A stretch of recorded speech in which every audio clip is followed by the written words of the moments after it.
اپنے آپ کو بے چین نہ کرو، بے قرار نہ کرو، بے سکون نہ کرو، رب کی یاد میں آ جاؤ، درود و سلام میں آ جاؤ، نعت کے حسن میں آؤ، تلاوت کی دنیا میں آؤ، سجدوں کے نور میں آؤ۔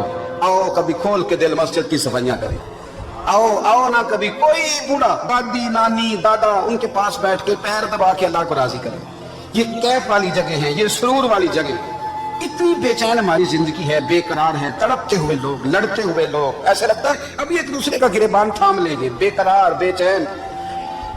کسی کو انتظار کا کہا جانا کہ 10-20 منٹ کسی کا انتظار کرو، تو بعض لوگوں مجھے ایسا لگتا ہے جیسے ان کے کلیجہ پھٹ جائے گا۔ ڈاکٹر کے انتظار میں بیٹھے ہیں تو بڑے پریشان ہیں، کسی کو ملنے گئے ہیں کو آدھا گھنٹہ بیٹھنا پڑ گیا تو بڑی دقت میں ہے۔ اپنے آپ کو سکون دیں۔ آپ یقین کریں بڑا مزہ آتا ہے کبھی کسی کا انتظار کرنا پڑے تو 2-4 تسبیح درود شریف پڑھی جاتی ہے، یعنی ذوق بن جاتا ہے کہ چلو اللہ نے موقع دیا ہے، کوئی سرکار کو یاد کر لیتا، نہیں مل گئی۔ ہمارا مزاج جس سختی کا شکار ہے، وہ سختی آہستہ آہستہ ہمیں زیادہ آزمائش میں ڈال دی۔ تو میرے بھائی، زندگی میں اطمینان حسن ہے، اور وہ سب سے زیادہ اللہ کی یاد میں ملتا ہے، وہ سب سے زیادہ رب کریم کے ذکر میں۔ سب سے زیادہ جو چاہتا ہے نا دل ٹھنڈا رہے، زبان میٹھی رہے، وہ مدینے والے محبوب پہ درود و سلام پڑھا کرے، وہ حضور پہ درود و سلام پڑھا کرے، زبان میٹھی رہے گی۔ میرا ذاتی تجربہ ہے کہ جو آدمی اپنے اخلاق سنوارنا چاہے وہ حضور پہ درود شریف پڑھے، جو اپنے اخلاق سنوارنا چاہے، طبیعت کو ٹھنڈا رکھنا چاہے، وہ درود شریف پڑھے، اس کا دل سکون میں آئے گا۔ کچھ کام اور ہیں زندگی میں اطمینان کے لیے، ان کا ہونا بھی بڑا ضروری ہے۔ سب سے پہلے اگر آپ چاہتے ہیں نا زندگی میں سکون ہو تو حقیقتوں کا سامنا کرنا سیکھیں۔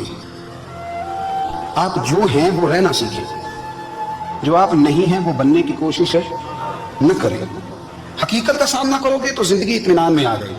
ہم نے نا بہانے بنا لیے ہیں، ہیلے بنا لیے ہیں، جھوٹ کے سہارے اپنے آپ کو اونچا کر لیا۔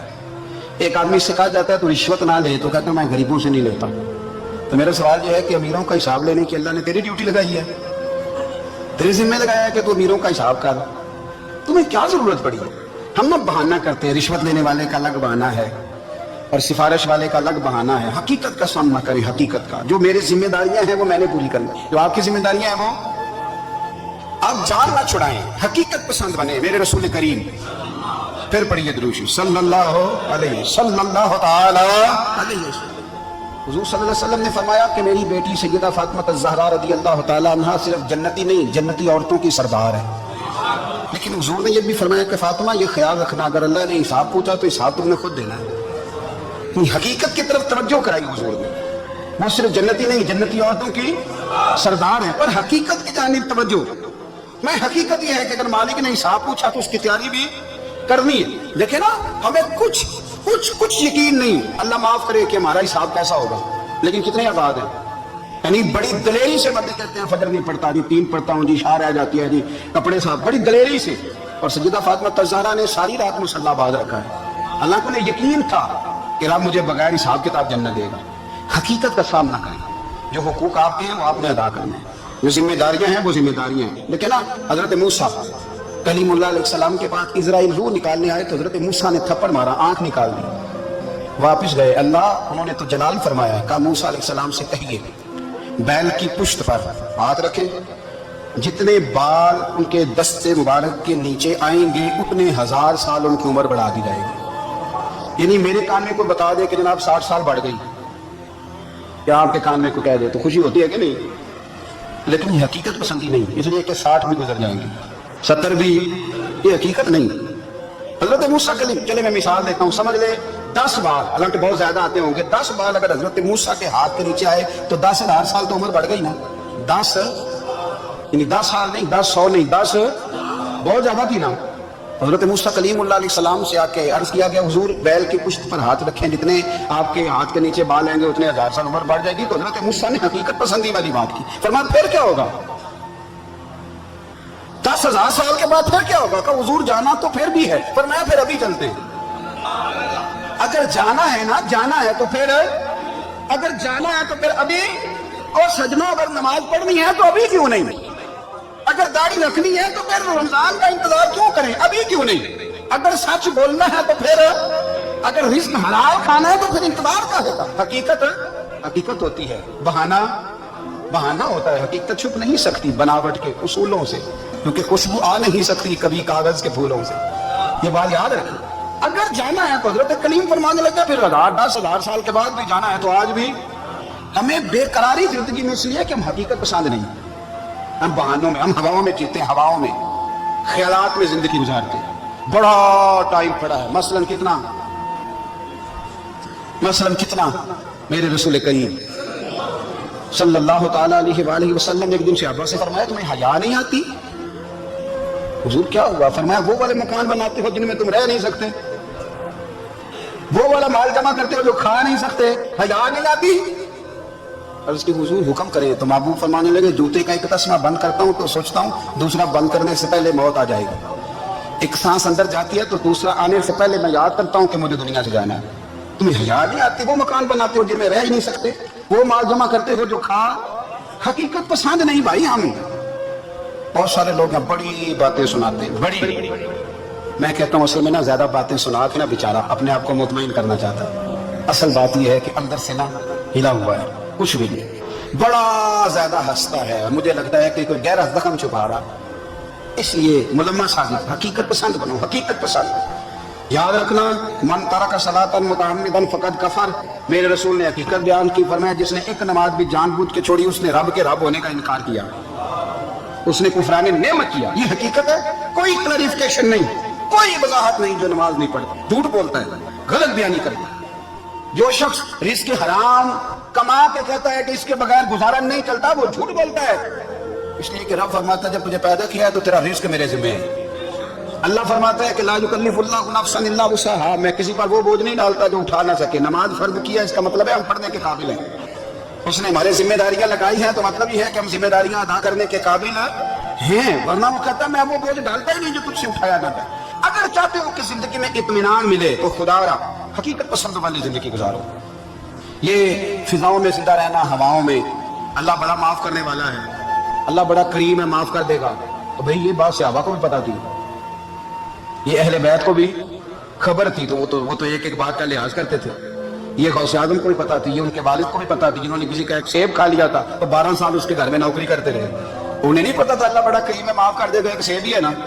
تو حقیقت پسندی آپ کو سکون دیں گے، اور اگر آپ نے اپنے آپ کو غیر مطمئن کیا ہوا ہے، بات کچھ اور ہے، اور آپ نے اپنے آپ کو ڈال کسی اور طرف لیا ہے، تو پھر آپ کو سکون مل سکتا، سکون حقیقت پسندی میں، اصل میں سکون ہوتا ہے، اداکاری میں سکون نہیں ہوتا۔ تیسری بات سنیں، اگر آپ چاہتے ہیں زندگی میں مطمئن رہیں تو دنیا داروں سے امیدیں توڑ دیں، اللہ اور اس کے رسول سے امید وابستہ کریں، اولیاء اللہ سے امیدیں وابستہ کریں، صحابہ اور اہل بیت سے امیدیں، اللہ اور اللہ والوں سے امیدیں، دنیا داروں سے امیدیں۔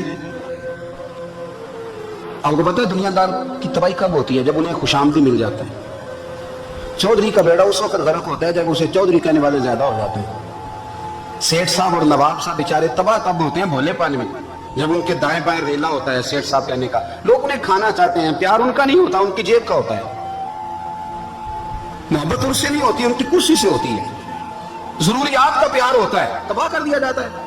ہماری ساری توقعات دنیا داروں سے وابستہ ہو گئی ہیں، ناراض نہ ہونا، پیروں نے، مولویوں نے، درویشوں نے، انہوں نے بھی سیٹ رکھے ہوئے جلسوں کی صدارت کرانے کے لیے، یعنی مذہبی جلسہ ہے، اس میں بہت زبردست پڑھے لکھے صاحب تقویٰ عالم کا خطاب ہے، اور کی صدارت وہ بندہ کر رہا ہے جس نے عشاء کی نماز بھی نہیں پڑھی، وہ بندہ صدارت کر رہا ہے، کیوں؟ اس لیے کہ اس نے لاکھ روپیہ دیا ہے محفل میں۔ خدا را دنیا داروں سے امیدیں چھوڑ دیں، ورنہ آپ کمزور پڑ گئے، آپ کی امیدیں ٹوٹیں گی۔ کتنا کمزور ہے وہ شخص جو 2-4 ہزار کے لیے کسی بندے کی چاپلوسی کرتا ہے، اس کے پیچھے بھاگتا ہے، خوش آمدید کرتا ہے، تھوڑے سے نوٹوں کے لیے، دکھ سکھ میں کام آئے گا اس کام کے لیے۔ میرے رسول کریم علیہ السلام نے فرمایا جس نے بندوں کو راضی کرتے کرتے رب کو ناراض کر دیا اس کی دنیا بھی گئی اور آخرت بھی گئی، اور فرمایا جس نے بندوں کی پرواہ نہیں کی اللہ کو راضی کیا، فرمایا اگر رب راضی ہو گیا تو لوگوں کے دلوں میں بھی محبت پیدا فرما دے گا۔ کیا ضرورت ہے خوشامد کرنا دنیا داروں کی، سیٹوں کی، نوابوں کی، چاپلوں۔ اور میں آپ کو ایک بات بتاؤں، ہوتا پتہ کیا ہے؟ یہ جو حب جا اور حب با ہوتی ہے نا، اس سے پیٹ نہیں بھرتا۔ آپ کو اگر خوشامد کرنی ہے تو پھر آپ کو ساری زندگی کرنی ہے، پھر ان کو بھی پتہ ہوتا ہے کہ تعلق کس بنیاد پر ہے، اس میں کبھی بھی خلوص پیدا نہیں ہوتا، آپ بے چین رہتے ہیں، بے قرار رہتے ہیں، آپ کو تکلیف رہتی ہے ہمیشہ۔ کبھی بھی دنیا داروں سے امیدیں وابستہ نہ کریں۔ ایک بات سنیں بڑی شاندار،